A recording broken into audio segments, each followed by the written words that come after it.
আসসালামু আলাইকুম। আমি তুলি হাসান আবারও আমন্ত্রণ জানাচ্ছি আমার ফুড পার্লারে নতুন একটা এপিসোড দেখার জন্য। এবং আজকের এপিসোডে রয়েছে চিংড়ি মাছ দিয়ে জুকিনি রান্নার রেসিপি। অনেক চ্যানেলে এই রেসিপিটা আছে, তবু আমি আমার মতো করে এই রান্নাটা দেখালাম। আর জুকিনিটা আসলে আজকাল আমাদের দেশে প্রায় বেশ জনপ্রিয় হয়ে উঠেছে।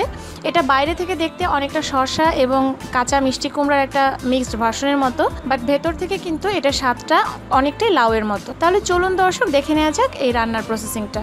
তো জুকিনি রান্নার জন্য এদিকে আমি প্যান বসিয়ে দিয়েছি চুলায় এবং চুলাটা জ্বালিয়ে দিয়েছি। আর এতে দিয়ে দিচ্ছি সামান্য একটু তেল, 1/4 কাপের মতো হবে এখানে তেলটা দিলাম। এখানে আমি কিছু জুকিনি কেটে নিয়েছি আর কাটাটাও অনেকটা লাউয়ের মতো করে কেটেছি।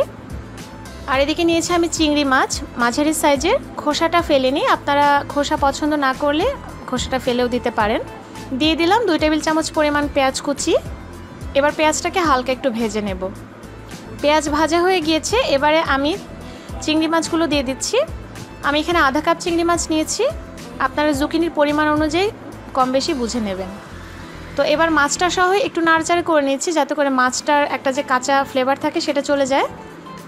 ভেজে নেওয়ার পরে দিয়ে দিচ্ছি এতে আধা চা চামচ মতন হলুদ, মরিচের গুঁড়ো দিচ্ছি আধা চা চামচ, ধনিয়ার গুঁড়ো দিলাম আধা চা চামচ, একটু পানি দিয়ে দিলাম যাতে মশলাটা লেগে না যায়।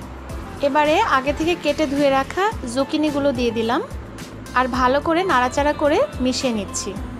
একদম রান্নাটা কিন্তু আমরা যেরকম লাউ রান্না করি চিংড়ি মাছ দিয়ে সেরকমই, জাস্ট এখানে লাউয়ের ক্ষেত্রে কাঁচামরিচ ব্যবহার করা হয় আর এখানে আমি জুকিনিতে লাল মরিচের গুঁড়ো ইউজ করেছি, তবে আপনারা চাইলে কাঁচামরিচও দিতে পারেন। এবার পরিমাণ মতো লবণটা দিয়ে দিলাম, আবারও একটু নাড়াচাড়া করে আধা কাপের চেয়ে একটু বেশি পানি দিয়ে দিলাম। এখানে আমি প্রায় 1 কেজি পরিমাণ জুকিনি নিয়েছি। তো এবারে চুলার আঁচটাকে মিডিয়ামে রেখে আমি ঢাকনা দিয়ে রান্না করব যতক্ষণ না পর্যন্ত সেদ্ধ হয়ে যায়।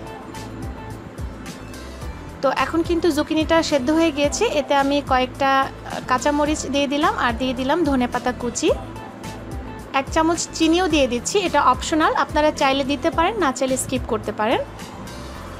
এবারে একটু হালকা করে নেড়ে মিশিয়ে নিয়ে চুলার আঁচটাকে মিডিয়ামে রেখেই ঢাকনা দিয়ে আবারও 2 মিনিট মতন রেখে দেবো যাতে করে ধনেপাতার যে ফ্লেভারটা সেটা যাতে পুরো তরকারিটার মধ্যে ছড়িয়ে যায়। তো হয়ে গেল আমাদের জুকিনি রান্না চিংড়ি মাছ দিয়ে।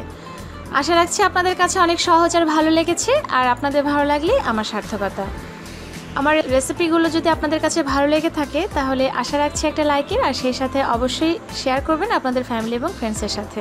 অনেক নতুন নতুন রেসিপি দেখার জন্য আমার চ্যানেলের সাথেই থাকুন। সবাই আমার জন্য দোয়া করুন। সবাই ভালো থাকুন, সুস্থ থাকুন। আজকের মতো বিদায় নিচ্ছি। আল্লাহ হাফেজ।